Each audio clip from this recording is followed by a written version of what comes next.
इस पे लिखा हुआ है अब economic order quantity. There are models which incorporate transaction motives for holding optimum level of stock.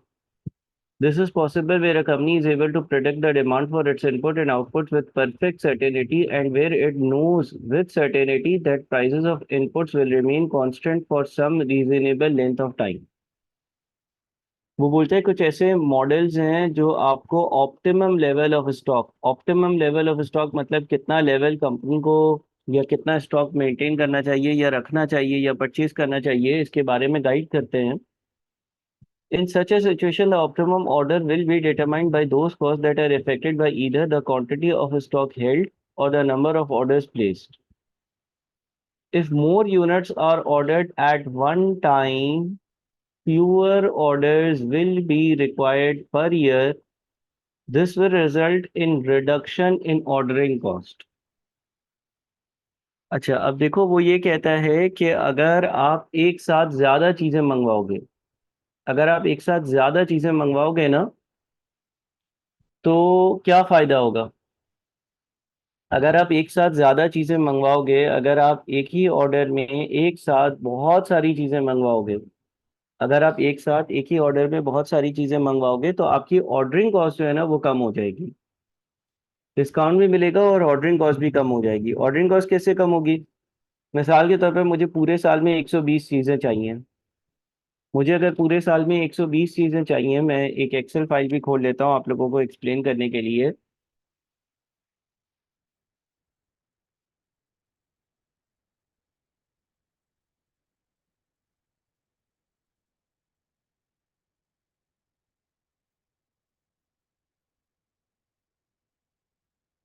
देखिए, मिसाल के तौर पर मुझे पूरे साल में 120 चीजें चाहिए.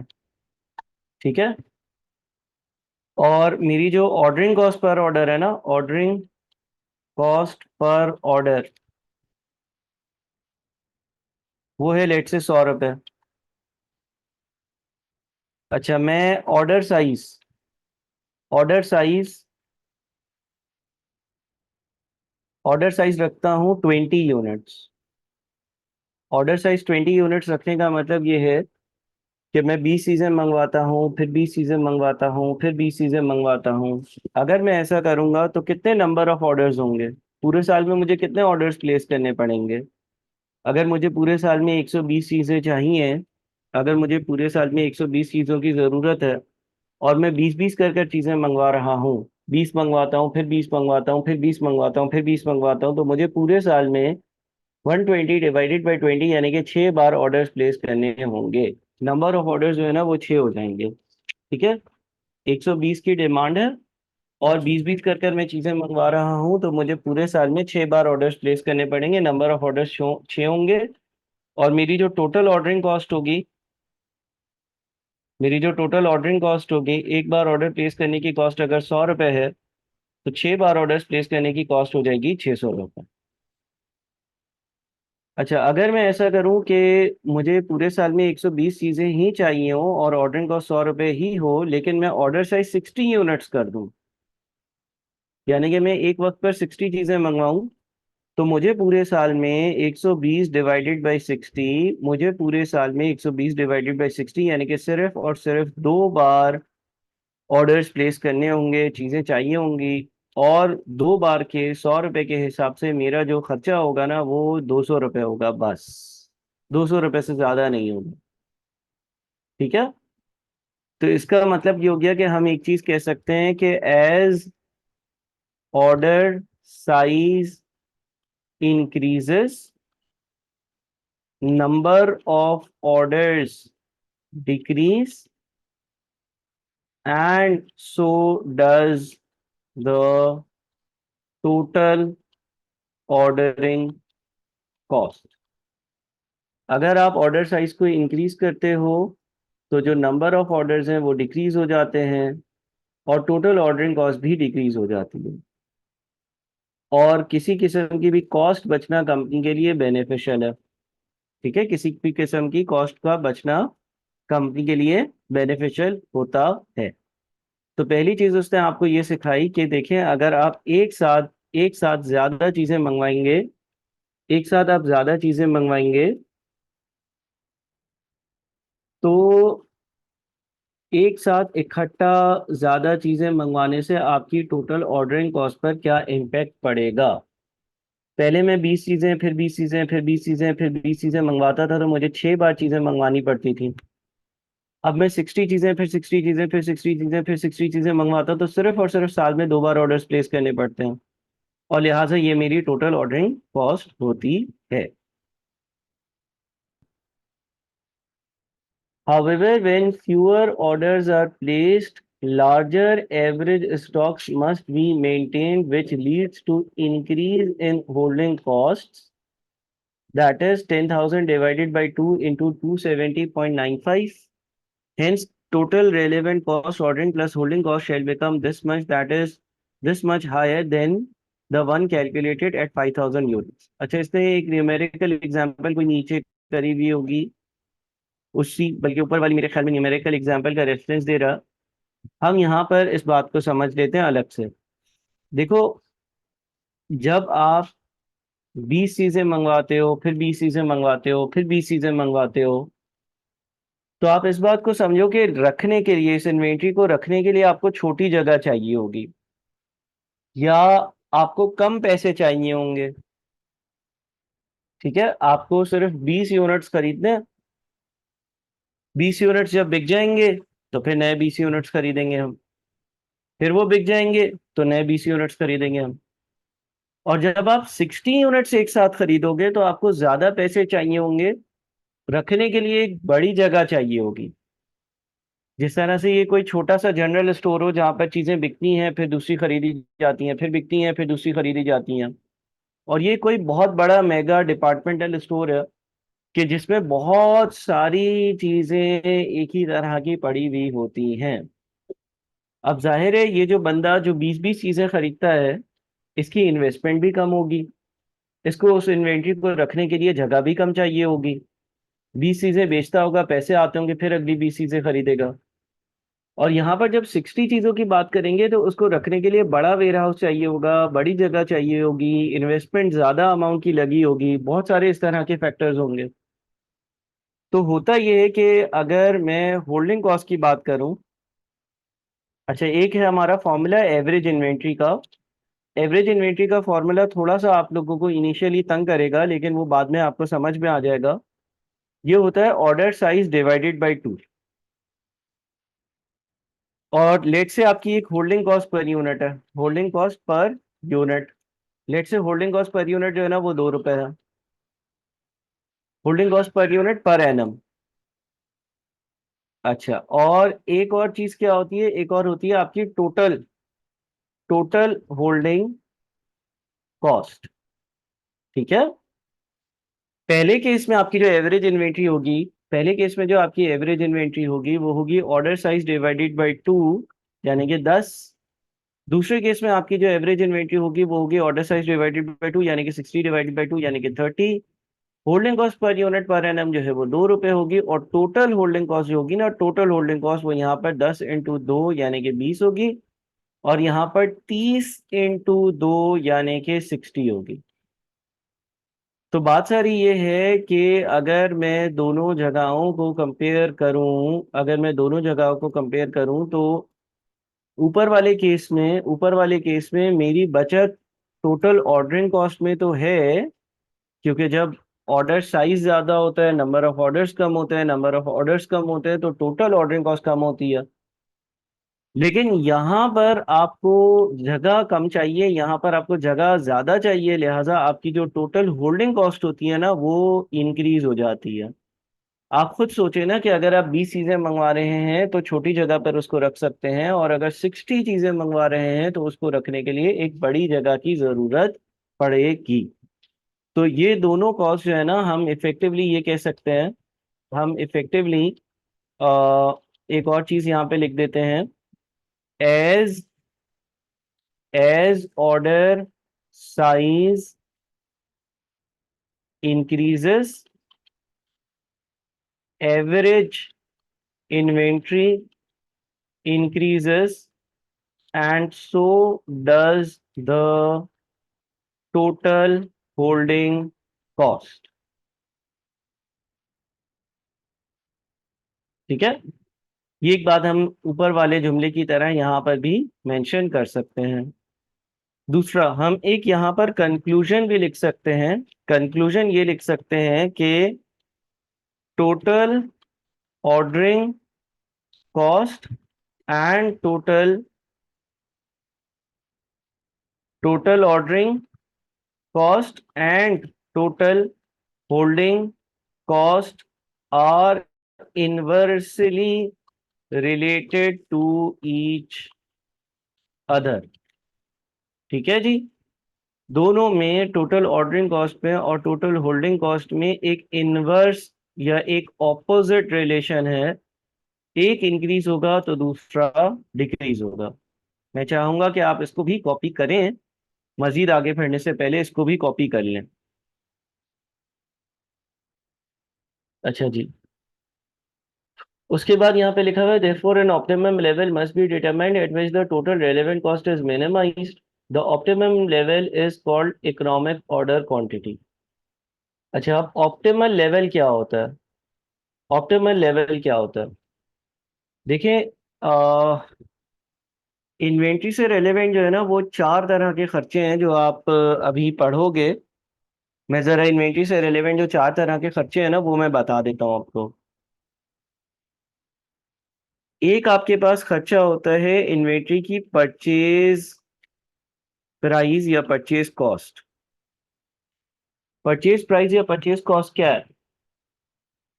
परचेज प्राइस या परचेज कॉस्ट का मतलब है कि जितने रुपए की इन्वेंट्री मैं खरीदूंगा, ठीक है, यानी कि प्राइस पेड टू सप्लायर। ठीक है जी। दूसरी तरह की खर्चा क्या है? दूसरी तरह का खर्चा है ऑर्डरिंग कॉस्ट। ऑर्डरिंग कॉस्ट क्या है? Cost paid for the orders placed. It includes transportation cost and management cost. यानी कि डिलीवरी के लिए जो खर्चा पे होता है, या डिलीवरी के वक्त बहुत सारे डॉक्यूमेंट्स बनते हैं, गुड्स रिसीव नोट बनता है, परचेज ऑर्डर बनता है, ठीक है, वो सारे खर्चे ऑर्डरिंग कॉस्ट में आते हैं। जिस तरह से आप कहीं से खाना डिलीवर करवाते हो, अब जरा इसको गौर से सुनना। आप एक रेस्टोरेंट पर फोन करते हो और रेस्टोरेंट फोन कर कर आप जो है ना वो दो जिंगर बर्गर मंगवाते हो, तो मुझे बताओ ऑर्डरिंग कॉस्ट क्या होगी? आपने एक रेस्टोरेंट पे कॉल करी और कॉल कर कर आपने जो है ना वो दो जिंगर बर्गर मंगवाए। अब मुझे बताओ ऑर्डरिंग कॉस्ट क्या होगी? डिलीवरी का खर्चा होगा या और कुछ भी होगा? और कुछ होगा? लेट से रेस्टोरेंट ने बोला हम 200 रुपये लेंगे गुड्स डिलीवर करने के, चीजें डिलीवर करने के, तो क्या सिर्फ यही खर्चा होगा या और कोई खर्चा भी होगा?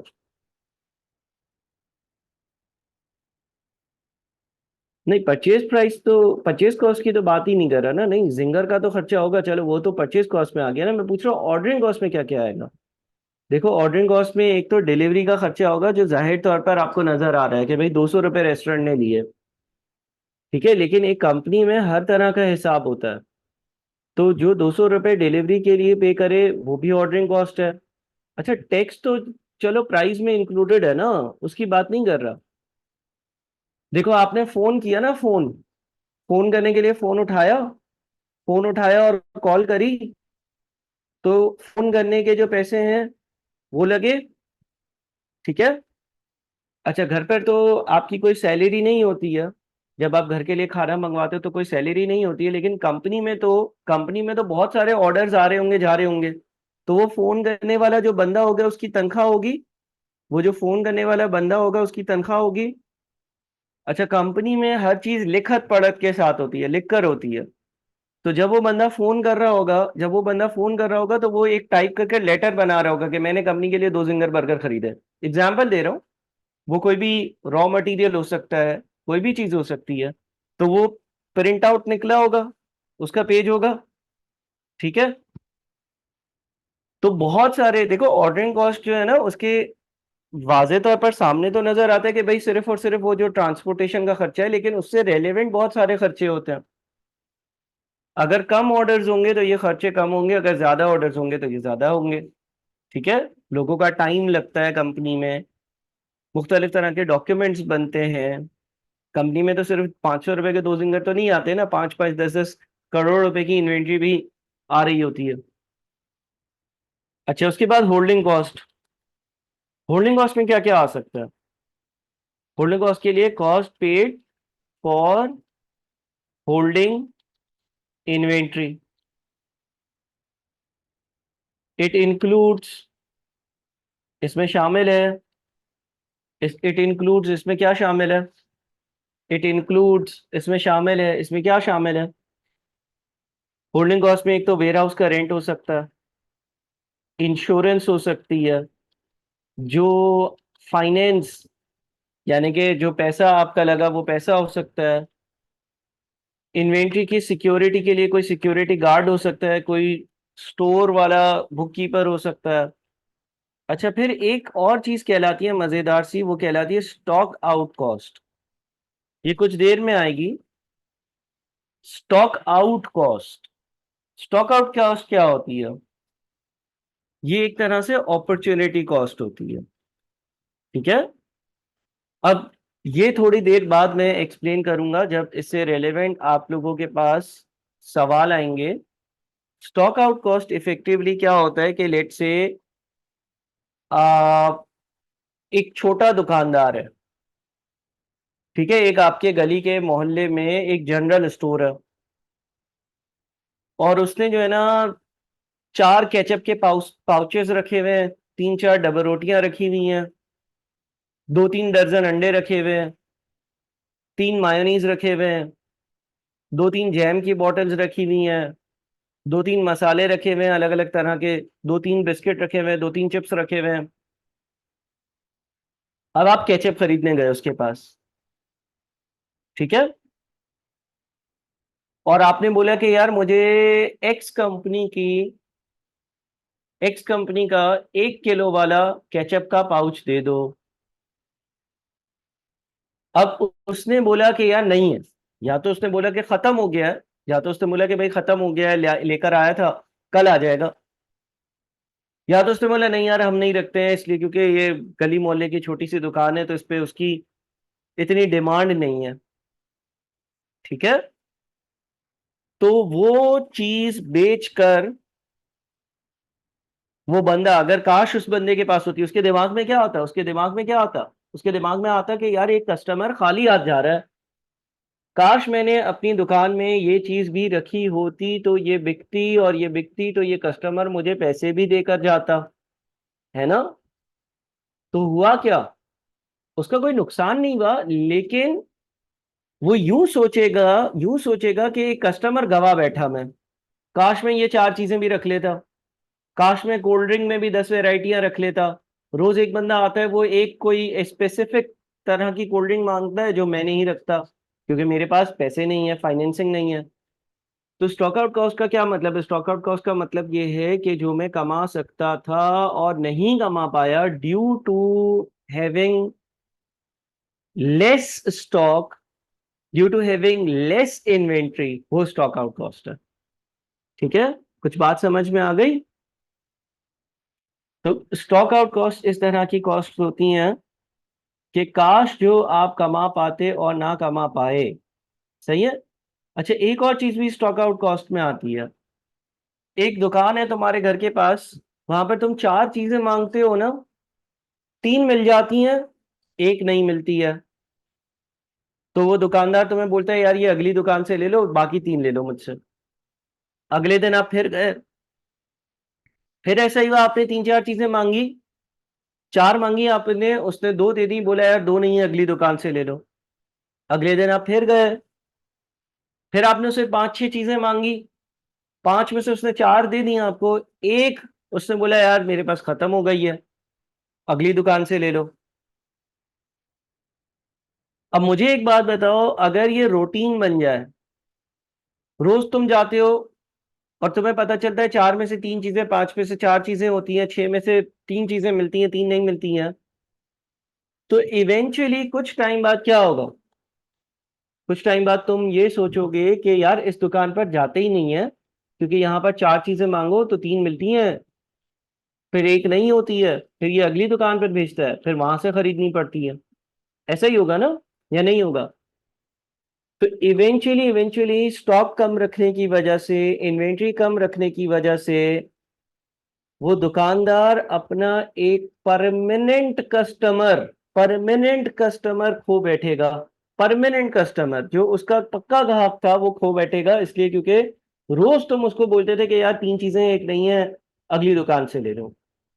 तो ये भी स्टॉक आउट कॉस्ट में आता है, ये चीज भी स्टॉक आउट कॉस्ट में आती है कि आपका कोई कस्टमर जो है ना वो परमानेंटली आपके पास से चला गया। ठीक है। अच्छा, अब ऑप्टिमम स्टॉक क्या होता है? देखो एक कंपनी ने क्या करना है, कंपनी का पर्पस क्या होना चाहिए? कंपनी का एक पर्पस होना चाहिए, वो पर्पस ये होना चाहिए कि उसकी टोटल कॉस्ट जो है ना वो क्या हो, टोटल कॉस्ट क्या हो, मिनिमम हो, है ना? यानी कि देखो चार तरह के खर्चे हैं ना भाई, परचेज कॉस्ट है, ऑर्डरिंग कॉस्ट है, होल्डिंग कॉस्ट है, स्टॉक आउट कॉस्ट है। लेट से एक ऑर्डर साइज लिखता हूं, ऑर्डर साइज लिख देता हूं मैं ऐसे मिसाल बनाने के लिए, 300 यूनिट्स और 900 यूनिट्स। ऑर्डर साइज का क्या मतलब होता है? ऑर्डर साइज का क्या मतलब होता है? ऑर्डर साइज का मतलब होता है कि एक वक्त पर कितनी चीजें मंगवाऊंगा। ठीक है। अच्छा, अब लेट से मुझे पूरे साल में जो है ना वो 1800 चीजें चाहिए। मुझे पूरे साल में 1800 चीजें चाहिए। कितनी चाहिए मुझे पूरे साल में? मुझे पूरे साल में कितनी चीजें चाहिए? 1800। सही है। अच्छा, मैं 300 चीजें मंगवाता हूँ, फिर मैं 300 मंगवाता हूँ, फिर मैं 300 मंगवाता हूँ, फिर मैं 300 मंगवाता हूँ, फिर मैं 300 मंगवाता हूँ, लेकिन पूरे साल में कितनी मंगवाऊंगा? पूरे साल में कितनी मंगवाऊंगा? पूरे साल में 1800 मंगवाऊंगा। लेट से एक चीज 10 रुपए की है। पूरे साल में कितनी क्वांटिटी मंगवाऊंगा? पूरे साल में कितने यूनिट्स मंगवाऊंगा? पूरे साल में कितने यूनिट्स मंगवाऊंगा? पूरे साल में तो 1800 चीजें ही मंगवाऊंगा ना, चाहे 300 300 कर कर मंगवाऊं, चाहे 900 900 कर मंगवाऊं, पूरे साल में मंगवाऊंगा तो 1800 चीजें। अच्छा, एक चीज 10 रुपए की आती है, एक चीज 10 रुपए की आती है, मैं 300 चीजें मंगवाता हूँ, फिर 300 चीजें मंगवाता हूँ, फिर 300 चीजें मंगवाता हूँ, और एक चीज अगर 10 रुपए की आती है तो पूरे साल में मेरी जो परचेज कॉस्ट होगी वो कितनी होगी? 18,000। ये बात समझ में आई? ठीक है।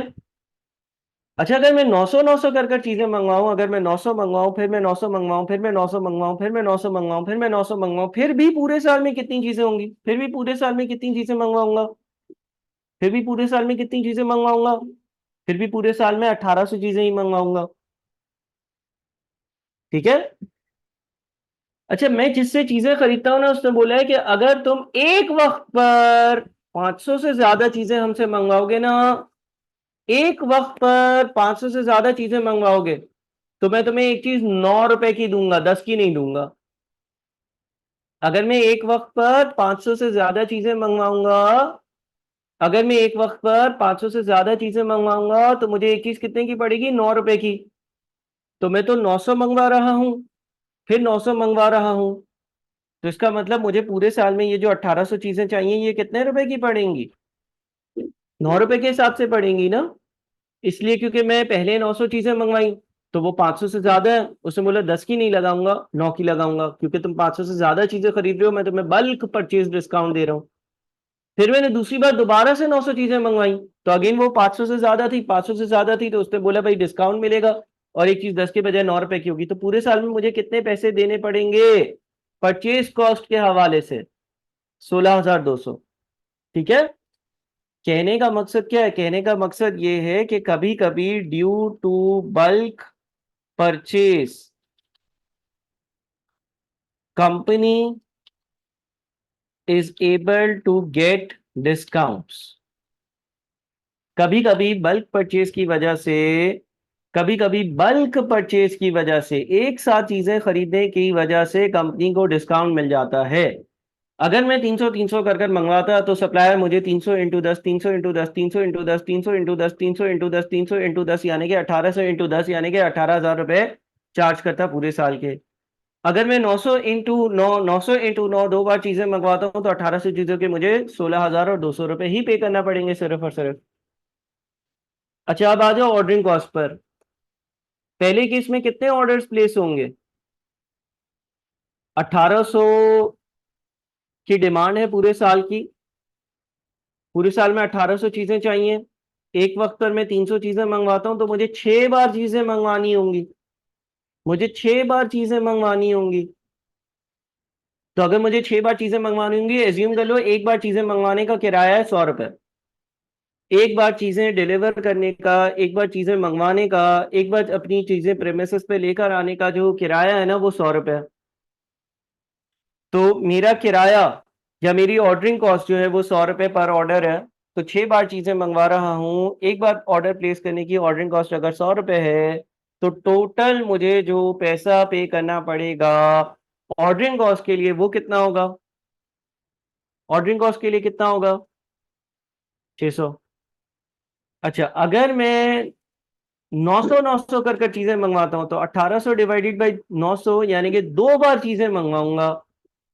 और एक बारी का अगर किराया 100 रुपए है, अगर 2 बार चीजें मंगवाऊंगा और एक बार चीजें मंगवाने का किराया 100 रुपए है तो मुझे कुल किराया जो देना पड़ेगा 200 रुपए देना पड़ेगा।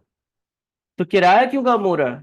Due to less number of orders. क्योंकि कम ऑर्डर्स हैं तो आपकी जो ऑर्डरिंग कॉस्ट है वो कम हो जाएगी। अच्छा, फिर होल्डिंग कॉस्ट पर आते हैं। होल्डिंग कॉस्ट में क्या होगा?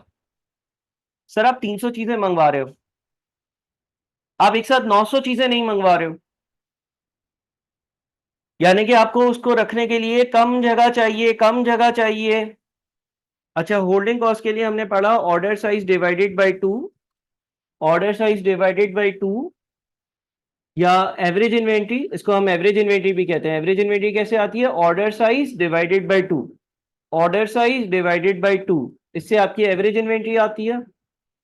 और लेट से एक यूनिट को होल्ड करने की कॉस्ट 5 रुपए है। Holding cost per unit per annum, एक यूनिट को इन्वेंट्री में रखने का खर्चा जो है वो 5 रुपए। अच्छा, ये जो टोटल होल्डिंग कॉस्ट का फॉर्मूला है ना, जिसमें मैं एवरेज इन्वेंट्री को होल्डिंग कॉस्ट पर यूनिट से मल्टीप्लाई करता हूँ और एवरेज इन्वेंट्री को ऑर्डर साइज डिवाइडेड बाय 2 से कैलकुलेट करता हूँ, उसके बारे में मैं पहले भी कुछ बता चुका कि इस फॉर्मूले की अभी थोड़ी सी जो है ना वो डिटेल्स आनी है। लेकिन फॉर्मूला क्या है? फॉर्मूला है order size divided by 2 into holding cost per unit. अब ये 2 से क्यों डिवाइड किया? Average inventory order size divided by 2 से क्यों निकलता है? आपने होल्डिंग कॉस्ट पर यूनिट को जो है वो ऑर्डर एवरेज इन्वेंट्री से क्यों मल्टीप्लाई किया? इसके बारे में मैंने क्या कहा? इसके बारे में मैंने ये कहा कि कुछ टाइम रुक जाओ, ये चीजें क्लियर हो जाएंगी। लेकिन लेट से एक यूनिट को होल्ड करने की 5 रुपए की जो है ना वो आपकी होल्डिंग कॉस्ट है। Holding cost per unit per annum 5 रुपए है और एवरेज इन्वेंट्री निकालने के लिए हम ऑर्डर साइज डिवाइडेड बाय 2 करते हैं। यानी कि पहले केस में आपकी होल्डिंग कॉस्ट क्या होगी?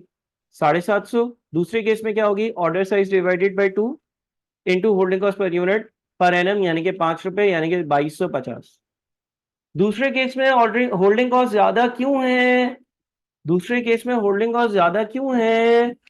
Due to high volume of inventory at disposal.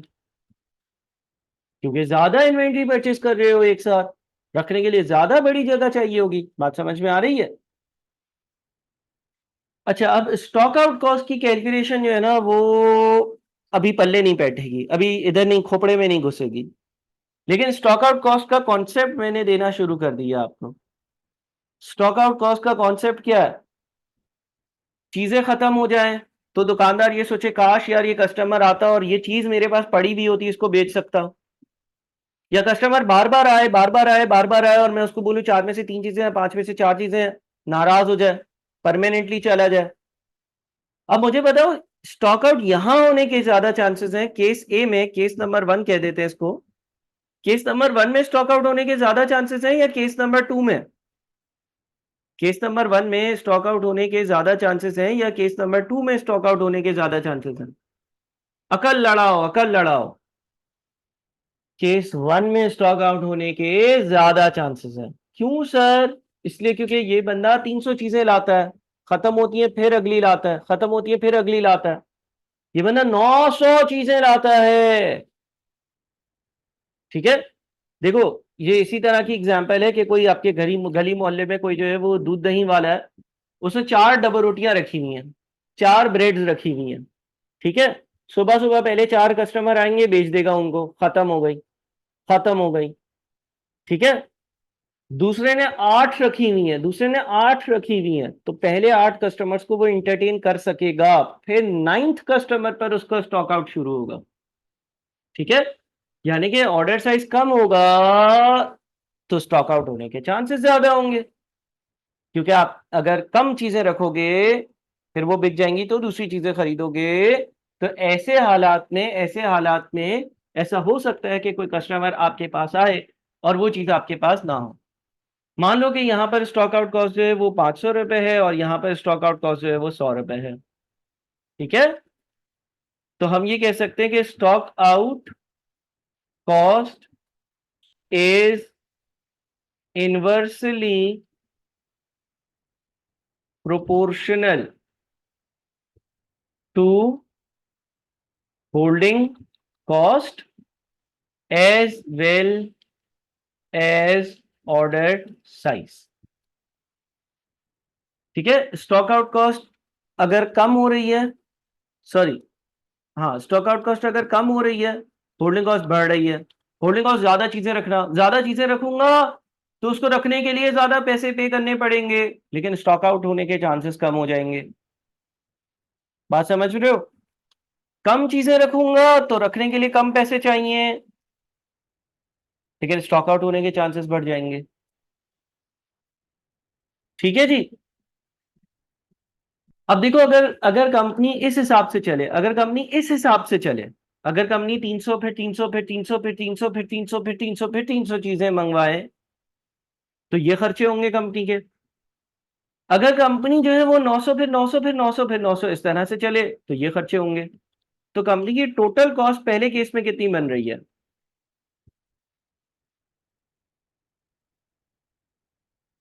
और दूसरे केस में कितनी बन रही है? देख रहे हो? अच्छा, कभी ये कम होगा, कभी ये कम होगा। ठीक है। हमें चेक करना पड़ेगा, हमें चेक करना पड़ेगा यहां पर क्या है। यहां पर क्या करना चाहिए, अगर लेट से कंपनी, इस कंपनी के पास दो ऑप्शंस हैं, इस कंपनी के पास दो ऑप्शंस हैं कि या तो वो ऑप्शन नंबर 1 पर केस नंबर 1 के हिसाब से काम करे या केस नंबर 2 के हिसाब से करे, तो तुम बताओ क्या करना चाहिए? Case number 2। क्योंकि कंपनी तो ये देखेगी कि कहां पर उसकी टोटल कॉस्ट मिनिमम हो रही है। कंपनी ये देखेगी कि कहां पर उसकी जो टोटल कॉस्ट है, कंपनी ये देखेगी कि कहां पर उसकी जो टोटल कॉस्ट है वो मिनिमम हो रही है। और अगर हम टोटल कॉस्ट की बात करें तो टोटल कॉस्ट केस नंबर 1 और 2 को अगर हम कंपेयर करते हैं तो केस 1 और 2 को कंपेयर कर हमें पता चल रहा है कि केस 1 और 2 में से 1 और 2 में से 1 और 2 में से 2 की टोटल कॉस्ट कम है। सही है। अच्छा, कभी कभार ये भी ज्यादा आ सकता है। ठीक है। लेकिन कंपनी का मेन फोकस ये होता है कि कहां पर उसकी टोटल कॉस्ट जो है ना वो मिनिमम है। ठीक है। ये आप लोगों को आइडिया देने के लिए था कि ये सारी इन्वेंट्री मैनेजमेंट वगैरह हम क्यों कर रहे होते हैं। हमें ये मालूम करना है कि हम ऑप्टिमम क्या स्टॉक खरीदें कि हमारा खर्चा कम से कम हो। ठीक है जी।